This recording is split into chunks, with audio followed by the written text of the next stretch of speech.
Four-man rush. Daniels, far side, is caught by Ertz. ESPN's Seth Walder just put out an article grading every single NFL team's offseason for the 2025 offseason, and he gave the Commanders and GM Adam Peters a grade of a C. The Commanders were ranked 13th on ESPN's 2025 offense list.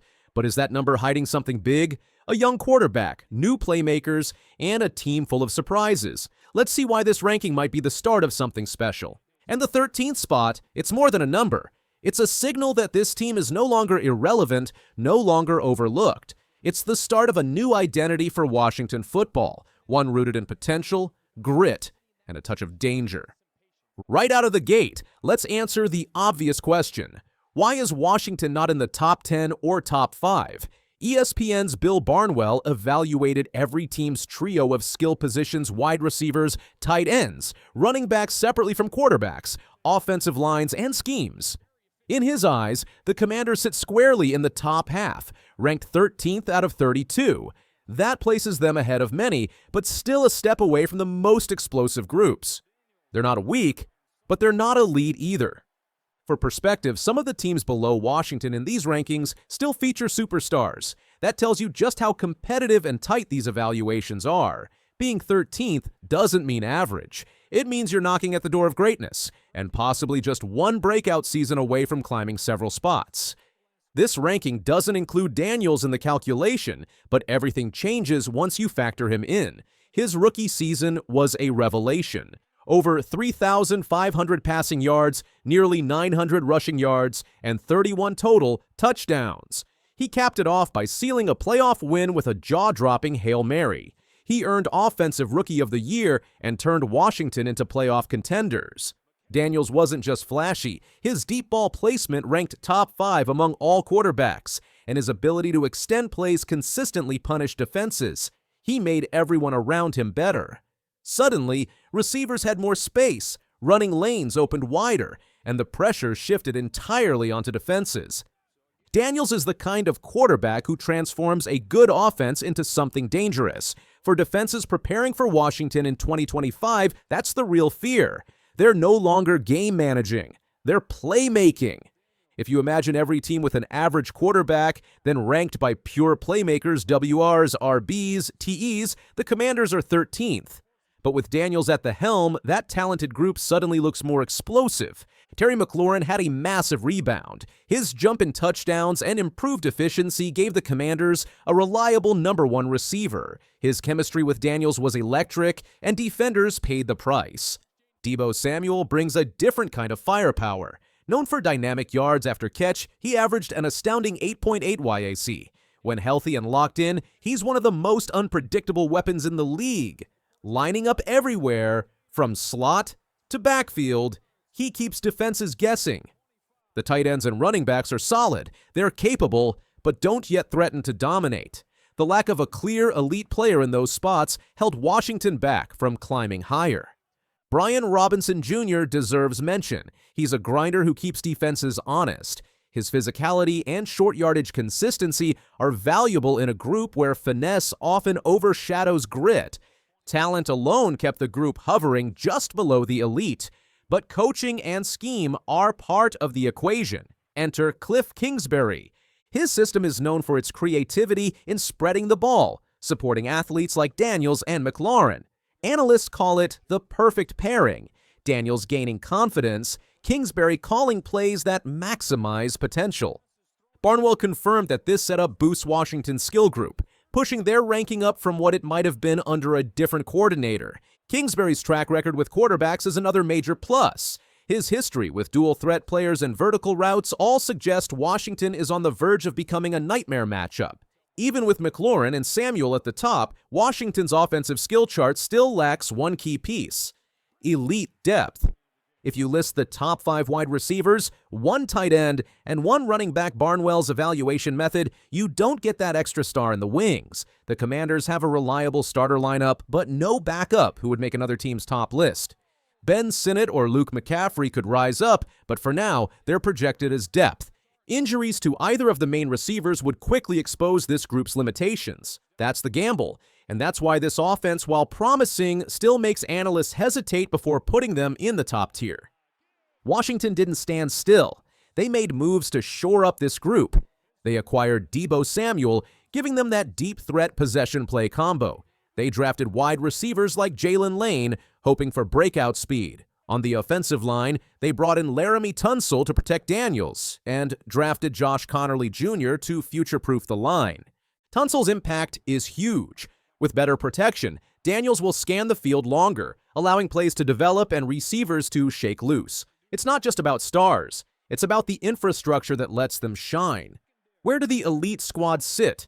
The Philadelphia Eagles topped ESPN's list thanks to Saquon Barkley, A.J. Brown, and Devonta Smith. The Detroit Lions ranked second, headlined by Jahmyr Gibbs, Amon-Ra St. Brown, and Sam Laporta. The Dallas Cowboys ranked 11th with a similar mix of top wide receivers, though their backfield is weaker.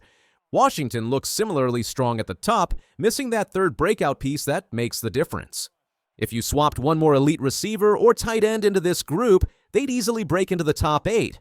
What's the story going forward?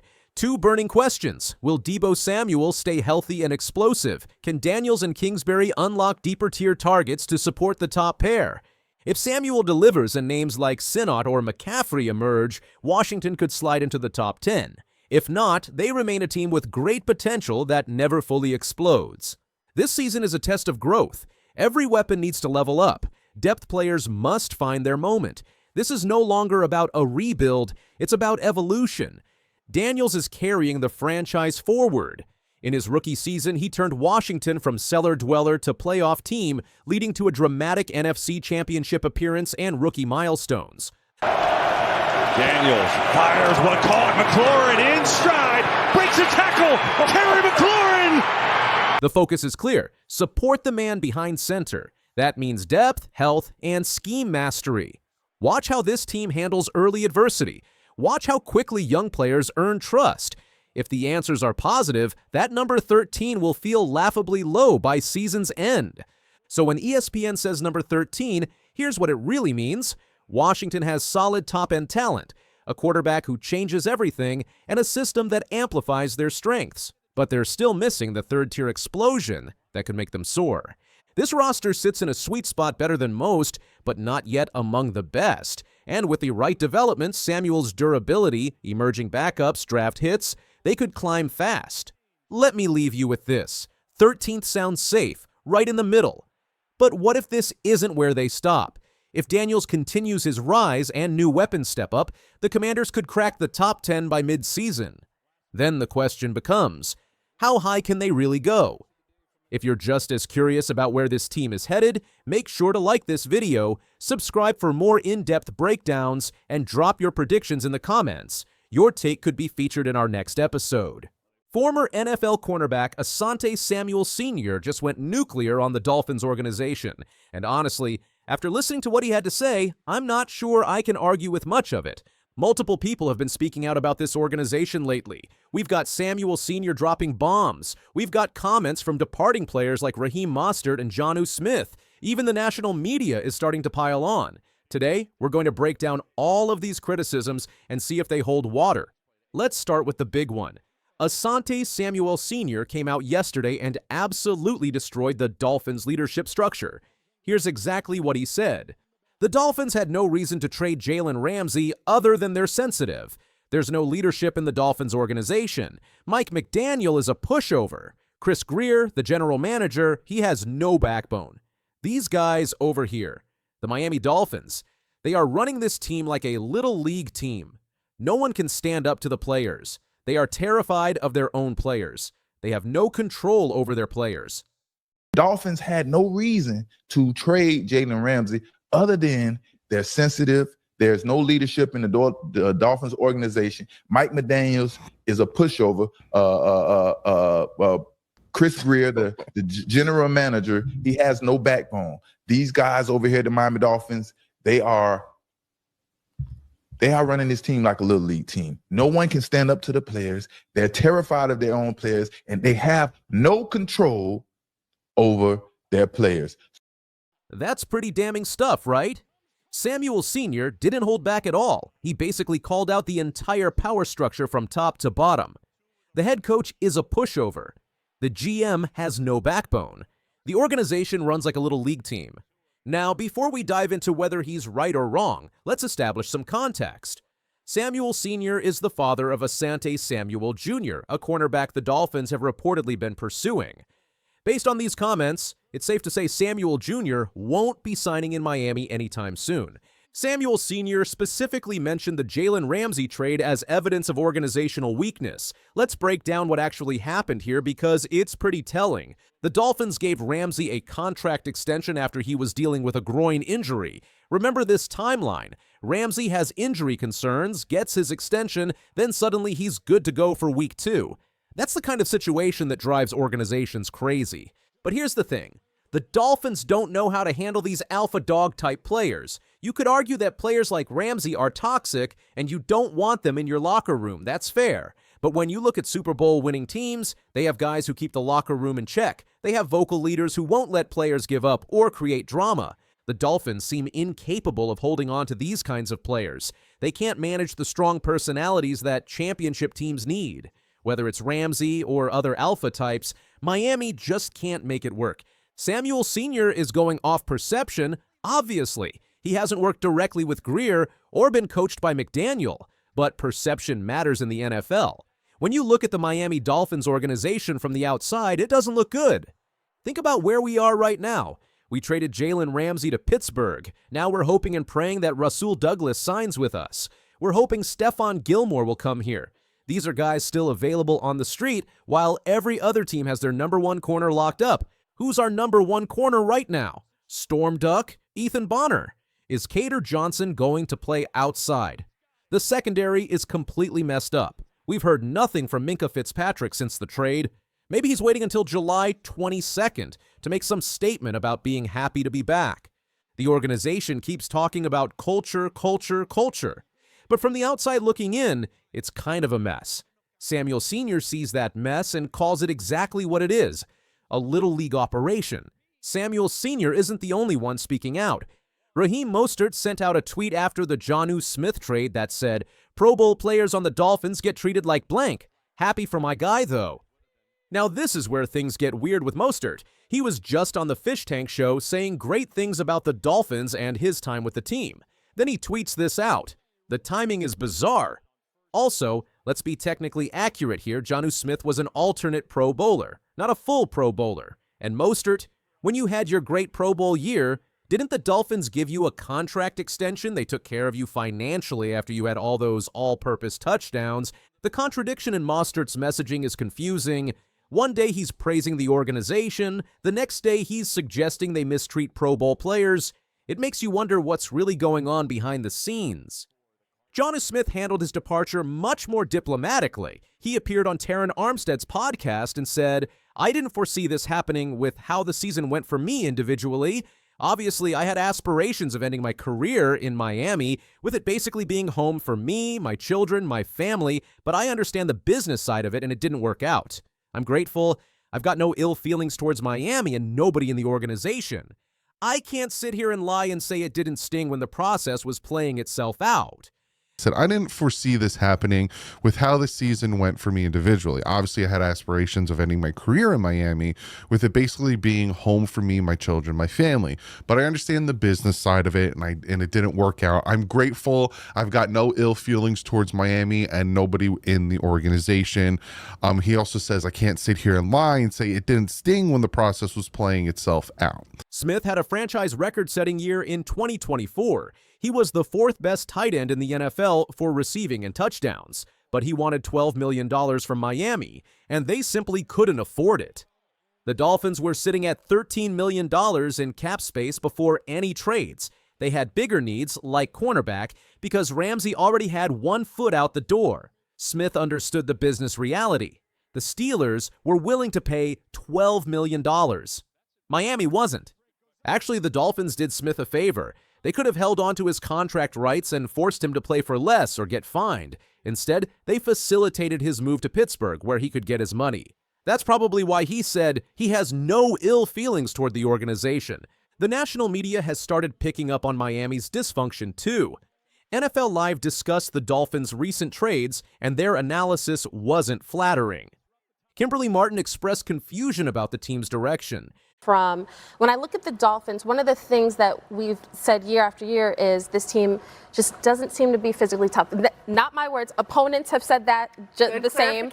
And so when I look at the Dolphins, I just wonder what the direction is for this team. She's pointing out the contradiction.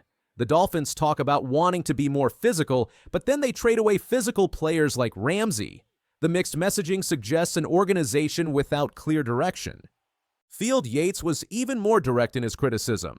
Which is that they've made a handful of big bets over the past few years, whether it's trades or extensions or trades that led to extensions, a la Bradley Chubb, a deal that has not worked out. The Tyreek Hill extension, which, one season into it looked like perhaps, a mistake on Miami's part. We'll see if he bounces back this season. Jalen Ramsey as well, extended in September, now traded in July, Mina. It just feels like this is a team whose football business is often mediocre, and that's... Yates nailed it. This is Chris Greer's track record. Big moves that don't work out, poor timing on extensions, mediocre football business decisions. Let's talk about Chris Greer because he's at the center of all this dysfunction. Greer has survived 3 head coaches in 9 years. He outlasted Adam Gase. He survived Brian Flores. Now he's getting another chance with Mike McDaniel. Think about that for a second. 9 years as GM, 3 different head coaches, and he's still here. You would think this guy had taken us to AFC Championship games 6 out of the past 9 years, but we've missed the playoffs 6 of the last 8 seasons. We haven't won a playoff game since 2000. The Bradley Chubb trade is a perfect example of Greer's poor decision-making. Instead of going after Roquan Smith, the linebacker who's now killing it with the Baltimore Ravens, Greer traded for Chubb. That deal hasn't worked out at all. The Tyreek Hill extension looked questionable after just 1 season. The Ramsey extension in September, followed by a trade in July, shows terrible asset management. These aren't isolated incidents. They're part of a pattern of mediocre football operations. The Dolphins find themselves in a difficult position heading into the 2025 season. They have talent but lack leadership. They have potential but poor decision-making at key positions. They have aspirations but a track record of disappointment. The pressure is mounting for significant improvement. If the team struggles again, veteran players will likely be traded, and the entire organizational structure could face major changes. What is he? What's up? Right! Come on,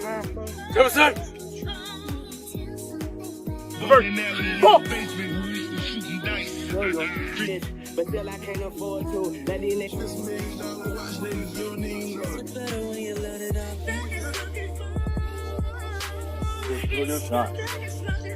Stay close. Stay close. God. Open the left. Keep the left closed. Like a song to 50. I got a couple pairs. But now, what's that?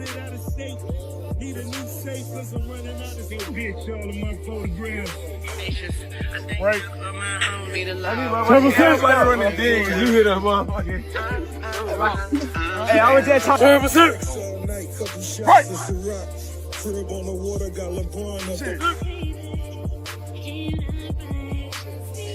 What is he? What's that? Right.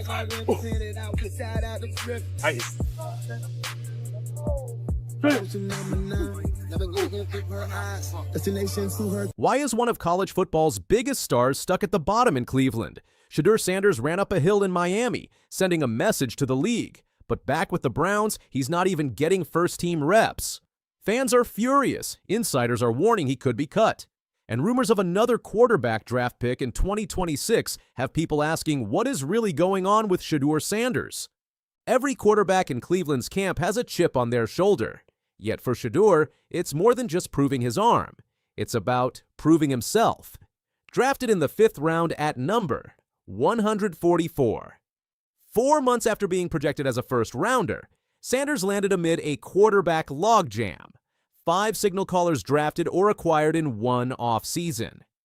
Now, the media and fans alike question whether he's here to lead or just to be cut. Enter podcaster Big Snacks, demanding the Browns fire the entire front office if they draft a quarterback in 2026. Why? Because drafting Sanders, Gabriel, and acquiring Pickett on top of Flacco shows no coherent plan. Instead, it's perceived as confusion disguised as strategy. If Sanders is the team's top 2025 quarterback, why waste picks on another one next year?